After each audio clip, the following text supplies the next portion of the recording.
बोलना और करने में फर्क है। मैं आपको यकीन दिलाता हूं और आपके माध्यम से उनको बताना चाहते हैं आदरणीय सुशील मोदी जी को, कांग्रेस में एक भी विधायक किधर भी नहीं जाने वाला है बीजेपी में। और आप तो हर जगह तोड़ने का काम कर रहे हैं। महाराष्ट्र में आपने किया, पहले भी गोवा में आपने, मणिपुर में, मध्य प्रदेश में आपने यही खेल किया है। तो आप जनता आप समझ चुकी है। आइए इस बार चुनाव में 2024 में खास करके बिहार में आपको बता दें, एक भी सीट एनडीए नहीं जीतेगी। फाउंडेशन देख रहे हैं आप, मैं हूं आपके साथ धीरज सिंह। पूर्व उप मुख्यमंत्री सुशील कुमार मोदी का दावा है कि महाराष्ट्र के तर्ज पर बिहार में भी जेडीयू और कांग्रेस पार्टी में टूट होगी। हमारे साथ हैं कांग्रेस विधायक अजीत शर्मा जी। सर, सुशील मोदी तो कह रहे हैं कि जो महाराष्ट्र में स्थिति हुई है वो सेम स्थिति बिहार में भी देखने को मिल सकती है। अब आदरणीय सुशील मोदी जी कैसे बोल रहे हैं, मैं तो आश्चर्यचकित हूँ। मैं सीएलपी लीडर कांग्रेस का रहा हूँ, कांग्रेस में तो ऐसी कोई बात नहीं है। अब वो किस पार्टी की बात कर रहे हैं हमें ये पता नहीं। आप उसको कल क्लियर करेंगे सुशील मोदी जी ने किस पार्टी के बारे में बात किया। जेडीयू नीतीश कुमार की पार्टी को लेकर भी बोल रहा हूँ, और कांग्रेस का भी। तो कांग्रेस में तो कहीं कोई टूट नहीं है, आपको बता दें। और जदयू में भी कुछ विधायक तो हमारे संपर्क में, चूंकि विधानसभा हम लोग रहते हैं, वो कभी नाराज नहीं है। ऐसे सबों से बात नहीं है। वो उसका जवाब तो आदरणीय नीतीश कुमार जी देंगे, उनको बेहतर पता होगा। लेकिन मुझे नहीं लगता है कि जो स्थिति है बिहार का, आप बताइए ना कि पिछले लोकसभा चुनाव में 40 सीट का चुनाव हुआ, 39 सीट बीजेपी और जदयू गठबंधन को मिला, एनडीए को। क्या एक भी मीटिंग विकास के लिए आदरणीय प्रधानमंत्री ने बैठक की? या बैठक तो छोड़िए, जो विशेष राज्य का पैकेज, विशेष राज्य का दर्जा और विकास के लिए कुछ भी देने का काम किया उन्होंने नहीं किया। तब आदरणीय नीतीश कुमार पार्टी उनका एनडीए छोड़ के हम लोग साथ गठबंधन में बिहार में सरकार बनाए हैं। इसलिए आपको बता दें, बोलना और करने में फर्क है। मैं आपको यकीन दिलाता हूं और आपके माध्यम से उनको बताना चाहते हैं आदरणीय सुशील मोदी जी को, कांग्रेस में एक भी विधायक किधर भी नहीं जाने वाला है बीजेपी में।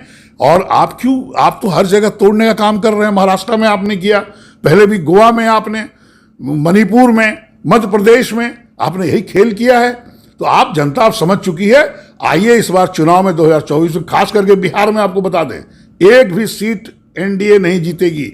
आप पार्टी तोड़ना चाहते हैं, इसका मतलब आप खुद कमजोर साबित कर रहे हो कि हम कमजोर हैं, इसलिए जदयू और कांग्रेस पार्टी को तोड़ो। लेकिन कांग्रेस पार्टी टूटेगी नहीं, और मुझे लगता है जदयू में नहीं टूटेगी। ऐसे ही आदरणीय नीतीश कुमार जी इसका जवाब देंगे। लेकिन मैं बता दूं, कांग्रेस पार्टी सबसे बड़ी पार्टी है देश में। और जो भारतवर्ष आजाद हुआ उस समय से लेकर जो भी विकास किया गया, पीएसयूज हो, चाहे आईआईटी खुला हो, चाहे मेडिकल कॉलेज खुला हो, चाहे इंजीनियरिंग कॉलेज खुला हो, चाहे रेल और हवाई सेवा, सब बना है उसी के टाइम में, जिसको अडानी के हाथ आदरणीय नरेंद्र मोदी बेचना चाहते हैं, बेच रहे हैं। इसलिए सब जनता देख रही है। आप युवकों को रोजगार देने का वादा किया, वह नहीं एक भी दिया आपने। 2 लाख करोड़ युवकों को प्रत्येक वर्ष रोजगार दे रहे थे। महंगाई आप कहते थे, आदरणीय मनमोहन सिंह जो प्रधानमंत्री थे उनको महंगाई का मौसम नहीं आता है, और आज महंगाई आकाश छू रहा है, लोग परेशान हैं। इसलिए जनता सब देख रही है, कोई पार्टी नहीं टूटेगा। आप ख्वाब देखते रहिए, आपको जनता हराएगी और 2024 में हम लोग गठबंधन की सरकार बनेगी। उपेंद्र कुशवाहा हाल ही में जेडीयू से अलग हुए हैं। वो तो कहते हैं कि जेडीयू से पहले कांग्रेस में ही टूट होगी, चूंकि विधायक दल का जब नेता चुना जा रहा था तो उसमें से कई विधायक कांग्रेस की बैठक में शामिल नहीं हुए थे। नहीं, शामिल नहीं, उसका दूसरा कारण था, मैं भी नहीं था। चूंकि कमेटी की टूर चल रहा था, तो हम भी तो गैंगटॉक गुवाहाटी गए हुए थे। हमारे साथ 3 विधायक कांग्रेस के ही थे। इसलिए ऐसा कुछ बात नहीं है कि नहीं थे। वो हटाना था तो इसलिए हटाया गया, चूंकि अध्यक्ष भी हमारे प्रदेश अध्यक्ष बने थे अखिलेश बाबू, हम भी थे। इसलिए उन लोग का मानना था कि 2 एक ही जाति के हो गए, इसलिए किया गया। ऐसा कुछ नहीं है। हम सीएलपी नहीं भी हैं, आज भी सारे विधायकों को एकजुट रखे हैं, क्योंकि कांग्रेस हमारे खून में है। कांग्रेस पार्टी को हम लोग छोड़े कहां जाएंगे? विकास तो उसी के माध्यम से होना है। भारतीय जनता पार्टी कर नहीं रही है। कांग्रेस का तो निश्चिंत रहिए, कोई टूट नहीं होगा, जहां तक मेरी सूचना है। और जदयू भी नहीं टूटेगा। लेकिन इसका जवाब तो वहां के आदरणीय नीतीश कुमार जी या आदरणीय ललन सिंह जो हमारे राष्ट्रीय अध्यक्ष है वो जवाब देंगे। एक सवाल है सर कि आप कह रहे हैं कि जेडीयू का जवाब आला कमान जेडीयू के नेता देंगे, लेकिन सुशील कुमार मोदी कह रहे हैं कि लालू प्रसाद यादव और आरजेडी के साथ जाने के कारण ही जेडीयू के कई विधायक और सांसद आज टूट की कगार पर हैं, वो बीजेपी में कभी भी शामिल हो सकते हैं। ये बताइए सुशील मोदी ये फालतू बात क्यों करते? अपना बात कीजिए ना कि आपने बिहार के लिए विशेष पैकेज, विशेष राज्य का दर्जा, क्या आपने फंड दिया विकास के लिए?